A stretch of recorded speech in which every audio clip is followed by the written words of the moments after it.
travel with me, artist John Dyer and artist Joanne Short. Be inspired by endangered environments, plants and animals, and learn about tribal culture. Paint, connect, exhibit and change. It's a last chance to paint. Day 3 of Precious Africa. This morning, it's all about the animals. We've come out really early to watch the sunrise. It's like a big red ball over there. So hopefully we're going to go and find some animals for you. We're going to tell you a few facts all about them, and let's enjoy it. Some monkeys up this tree. Can you see them? So Joe's filming a giraffe, which I haven't found her. oh, trying to, and behind her are some ostriches as well. And our Land Rover's having a problem with its battery at the moment, so Martin is very busily trying to get that going. Yeah, this. Yeah, be pushing. Yeah, we're just gonna push the Land Rover back to try and bump start Yeah, it. right, yeah. Yeah. Yeah. So here it goes. I'll give it a push. So we're pushing. It's not working yet. And one stays very heavy. Well, thanks for helping. Okay, you're stopping. Oh, we've got some assistance now. Land Rover Defender weighs over 2.5 tons, so this is tricky. So in another plan, we're going to be pushed by this Toyota Land Cruiser, just on the edge of the bumper. Yeah, that's more like it. Yeah, we're on. Hey Martin, that's great. We just need to buy a new battery. So Joe, is it true that the black and white stripes on zebras are so that when the flies, the tsetse flies, go to the zebra, they actually fly straight through the black stripes because they're holes, so the zebra doesn't get bitten? Is that right? Well, not really, not quite. The black and the white is to confuse the flies. So the flies think that the black is a hole, so the chances are it's less likely to land on the zebra. But it's not actually a hole. It's not actually a hole, no. That's really funny, zebra crossing.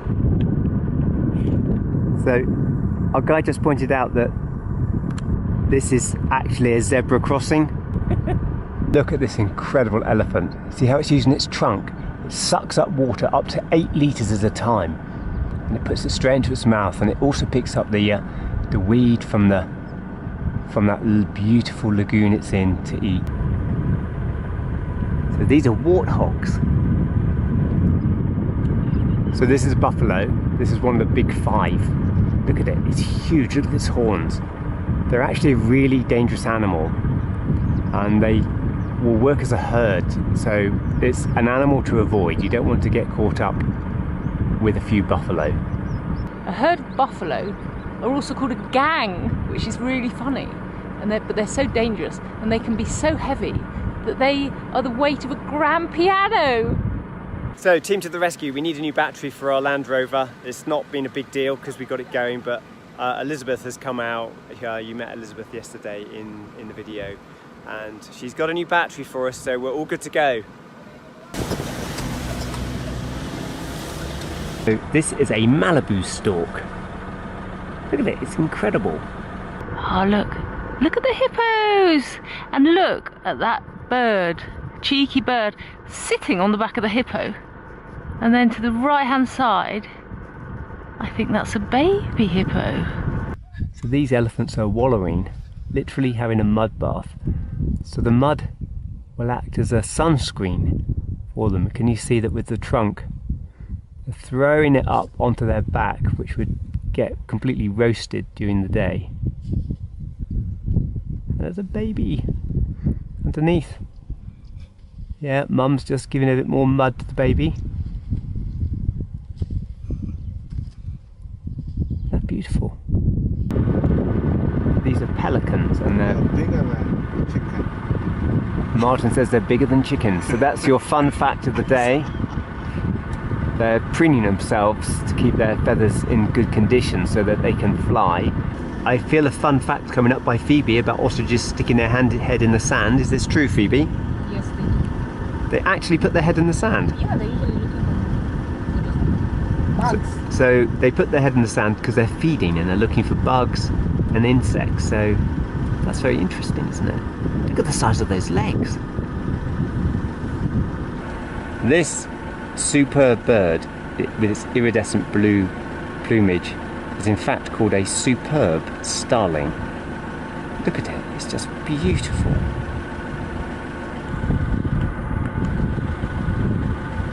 So look at these beautiful elephants. We've got some in the background on this island in the lake and one in the foreground that's eating. And an elephant, get this, it can drink 240 litres of water a day.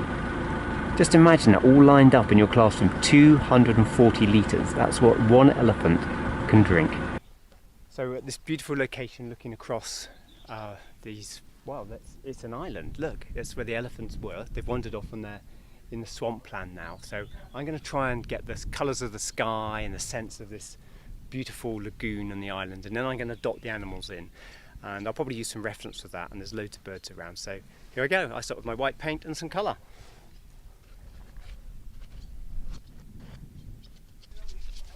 It's so hot here, my paint is going to dry really quickly, so I work really quickly because of that. But also, it's actually really nice to work fast when you're painting sometimes, and often in life we set out with a pencil drawing and end up colouring it in, but you could try being slightly more vigorous. Maybe not as much that the paint goes everywhere in your classrooms, please don't do that, but it can be a very energetic experience as you start the painting. I'm very reactive as well, so I can immediately see I need more colour here. So bring this sort of greeny blues down, and I'm blending the paint and mixing the colour as I go. So I'm not trying to mix it in the paint palette first. I'm actually allowing the colours to mix on my canvas. Now I know what colours this is going to make, but you can learn, and the only way to learn is by painting. And I'm painting the African landscape because it's a super important environment that needs a lot of protection and understanding. So if you look down in the foreground, there's some beautiful zebra munching away, and over there are the elephants, and they're sort of lying down in the heat of the day in the water to try and cool down. And all around us there are blue, iridescent blue and yellow birds flying round and round. So I'm now developing the next part of my painting, and you can see I'm just bringing in some of the colours of this landscape behind me as the paint dries. And once I've done this, then I can start to look to bring in some of the foreground elements like the trees that all the birds are on. So what is it that you're doing now on your painting? I'm battling with the wind mainly. It's so windy up here, it's unbelievable. Africa's a windy place, guys. I'm just putting the wildlife in here. And as predicted, all the elephants have moved here, but they're quite hard to see. So I'm using a field guide. These are great. You can get these very inexpensively online, and it just shows the outlines of all the animals. And I've got many of these. So I'm using these to get the shape right for an elephant.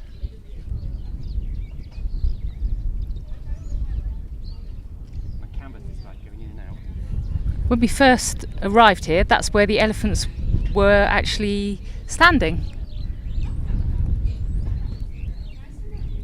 So I'm just putting the front leg on of this elephant.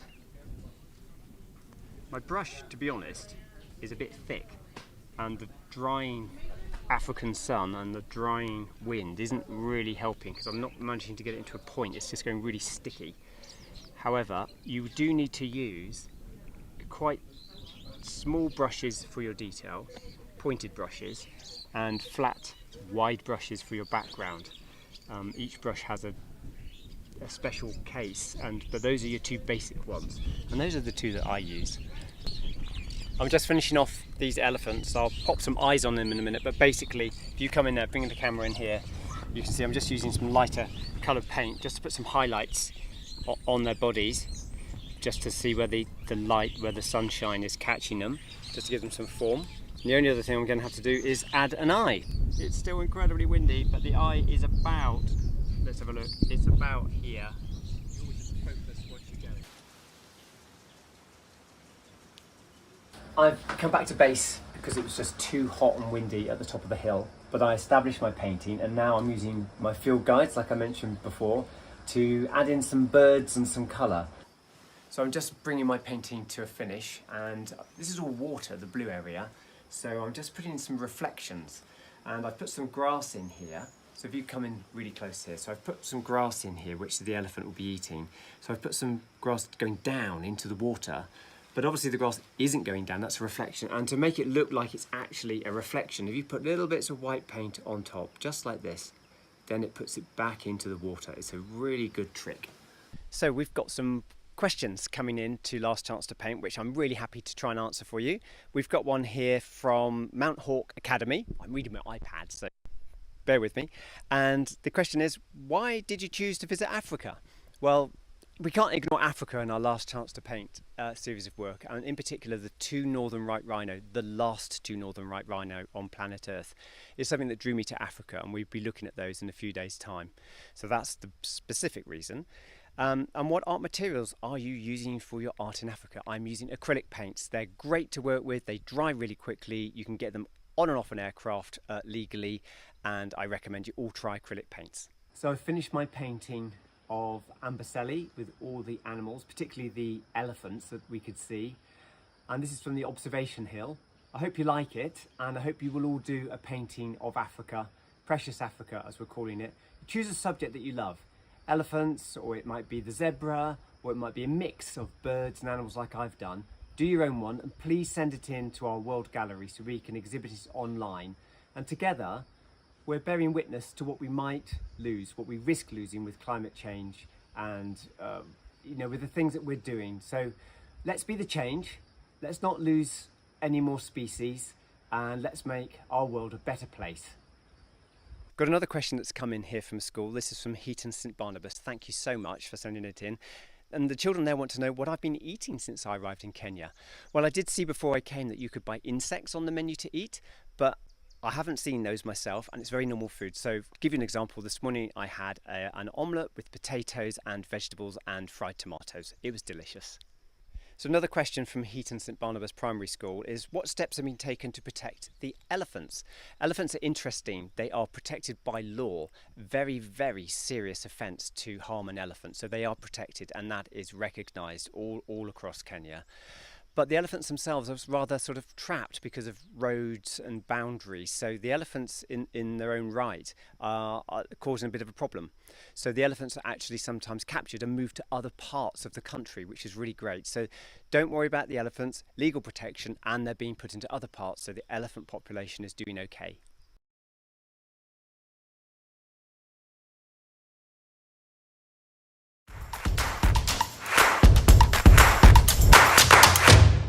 We've got a field guide with us, and we've managed to work out that these are birds. It's a very big, serious, there's an ant just went up Joe's sleeve.